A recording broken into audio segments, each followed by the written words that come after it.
The views, opinions and information expressed during Youth Services podcast series are solely those of individuals involved. Any recommendations or advice during the podcast is general in nature and does not replace the need to seek professional advice. If you are in need of urgent assistance, please call 000 or the Kids Helpline on 1800 55 1800. You might notice some issues with the audio quality in this podcast. Given that we are recording remotely, internet reception can vary and that has an effect on the sound quality. It's still an awesome episode and I hope you enjoy.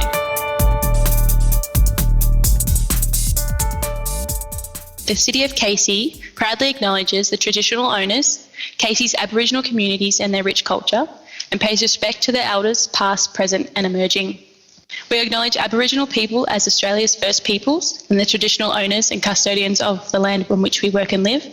I would also like to invite everyone to listen to this podcast. We provide an inclusive space for all young people in our community.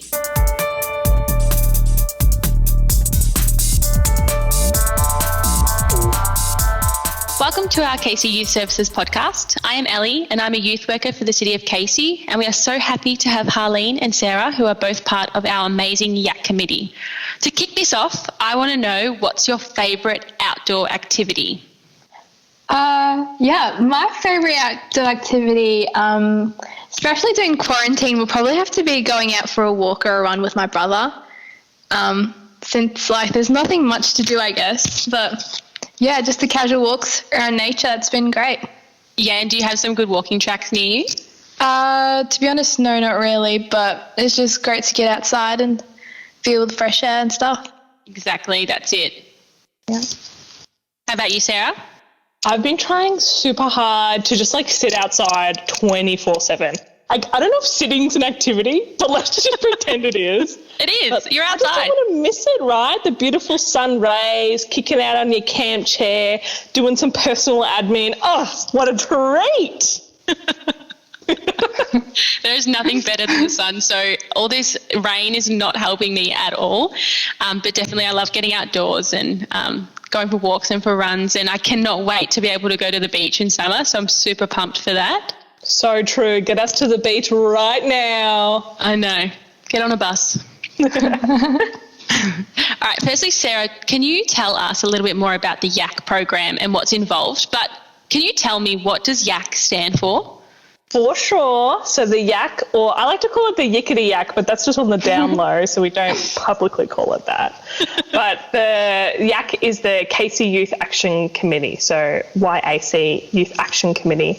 And it is a group of incredibly passionate, amazing and talented young people that are just wanting to make an impact in their local community. So this program is run by the amazing staff at the City of Casey Youth Engagement Team. And it's about 20 or so young people aged 15 to 25 who live, work or study within the City of Casey. And they come together to run projects that might be like an event or creating information packs, making online content. It really can be anything on a topic that affects young people or impacts young people. The program is so super cool, changed my life, would not know if I would be the person I am today without being a part of the program. And this year has been super, super cool with kind of the topics that we've been doing, and everyone has been super flexible moving online because of Miss Rona, COVID vibes. We've all had to kind of zhuzh up what our projects are going to be. But I guess at the start of the year, the young people all come together and we discuss what kind of themes or topics are impacting and affecting young people the most. And we normally come up with a huge bunch and then have to cut it down to a few that we can actually do projects on. And for this year, those projects were around supporting refugees, connecting communities, mental health, and of course climate change. And then everyone has just been working on the side, creating these incredible projects that will hopefully come out to the community pretty soon to interact with, which we're so hyped for. That actually sounds awesome. And do they all work on different groups? So for example, does the young people choose a topic and then they set to that group, or they help out with all the other topics? So you mentioned mental health and climate change. Do the young people intertwine in each of those projects, or do they stay to their one topic? Good cue, Ellie. We definitely have a big I guess, like brainstorming time at the start where everybody gets the opportunity to speak on each topic and really find out what they're most passionate to. And then they will pick one topic, but we have lots of opportunities for the groups to work together and meld and share ideas and give feedback. So I guess like in that way, a lot of the other topics feed into each other and they develop in that way where we can see the links between them. And I guess, yeah, the whole project is really representative of the whole group and not just those people that work in the one group. Yeah. I think that's really important as well. Young people can kind of pick what's important to them and obviously learn and educate themselves more about things that they may not research in their own time. And obviously this program gives them the opportunity to extend and broaden their knowledge through that. So I think that's really cool, and I'm excited to see what the YAC program and the projects that they do come out with, because I haven't yet seen any of those. And I guess that brings us on to our next question. So Harleen, this one is for you. I just want to know, why are you passionate about the topic of climate change? I think personally, I've always been passionate about the environment. I've grown up to love nature and I've been amongst it all my life. Like just learning about it in school and doing topics about it, researching, writing essays. Just like once I found out that we were harming our environment, it just really hit hard knowing that future generations or my generation itself would face the consequences of climate change. And if measures aren't taken, we don't have a path to a sustainable future. So basically I'm passionate about it so I can be alive for the future, I think. Yeah, exactly. Yeah. It's kind of like taking care of yourself as well as everyone else, your family and your friends and all life on the planet, I guess, hey? Yeah, definitely. Yeah, that's really nice to hear. And I think it's important to be spoken about and it's important to be educated about, because I remember when I was in school, we talked about the environment, but it wasn't like a main area that we kind of focused on, climate change. So I definitely think as it is getting worse, I think it obviously needs to hit that spotlight. So that's really nice to hear that you are passionate, and I know there is hope because obviously of young people like you. So I thank you for that. Thank you. Yep, definitely. Yeah, and I'm guessing you've seen the David Attenborough documentary. Well, That's so funny. funny story. Uh-oh. We were going to have a big watch party over the weekend, but we kind of got too busy chit-chatting about, you know, climate change in general that we never got to actually watch the documentary. Oh, no. So this is your homework for tonight. You have to watch this documentary, or even next weekend, definitely. It's really inspiring, and I love David Attenborough. And I think everyone respects him, so I'm glad he has made this documentary. Too real. He's such a legend. And Yeah. I feel like we're fake fans that we haven't watched it yet, but just know the intent is there. The intent is there. Okay. It's your homework for tonight, all right? Let me know when you've watched that documentary. Ruth. Yeah. I guess I want to go to, why should all young people, or even everybody in the community, I guess the world, why should they care about climate change and the environment? Is there anything specific? And I know that you mentioned obviously because of the destruction that will be caused, but can you think of anything like why young people should care about helping?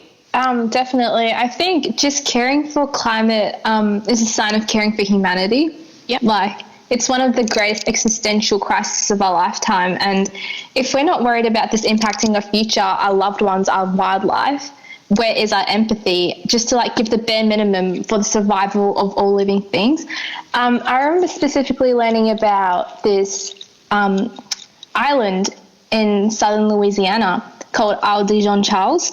And it's the rising sea levels have caused the whole town to be submerged underwater, and people have left their homes to go to places elsewhere, and they were deemed the first climate refugees in the world. And I'm just thinking about the cities across Australia, all around the coast. Like we are so close to that if we do not take the measures needed. And you know, something like care about is our wildlife, especially koalas are nearly going extinct. I think it's a major point.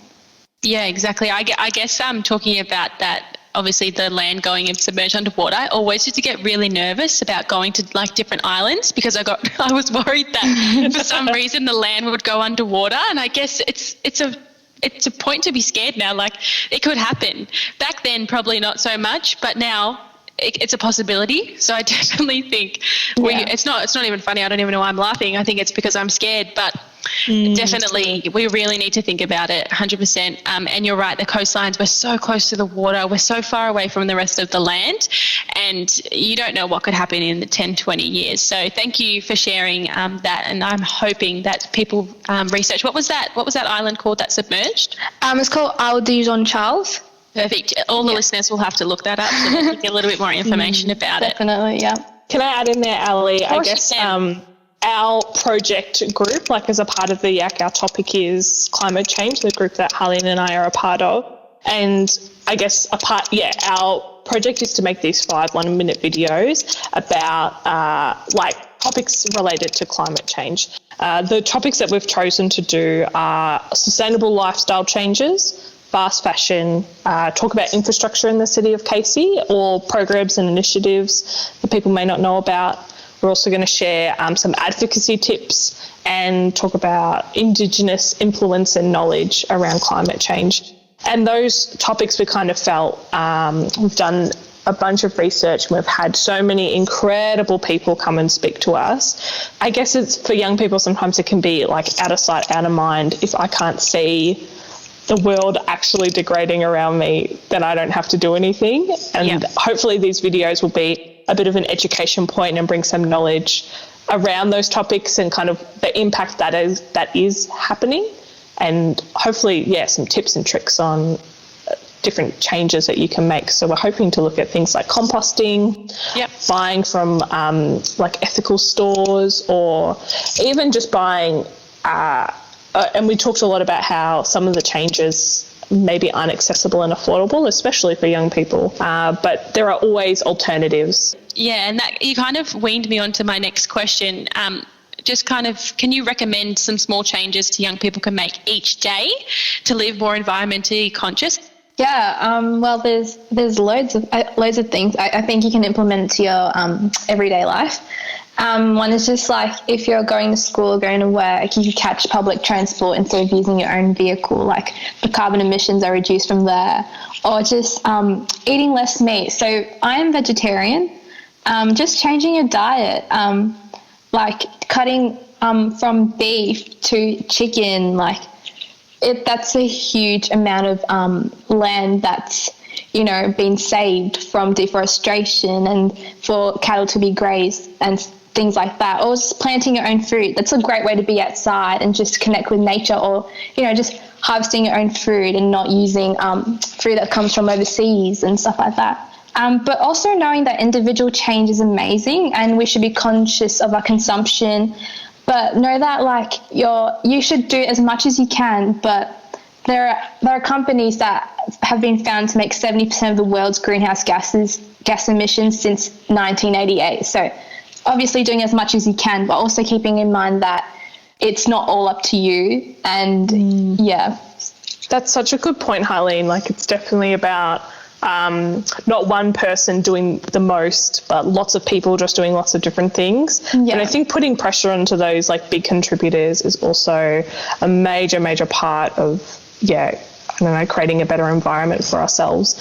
And I personally was always so nervous about maybe contacting someone to be like, yo, where are your products made from, or asking that kind of information. But it's 100% within the consumer's right to find out those answers and decide if it's the right product for you.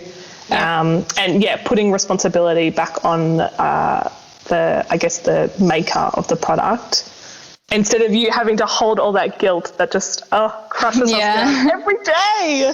Yeah. Little things that kind of come to my mind is using a reusable drink bottle.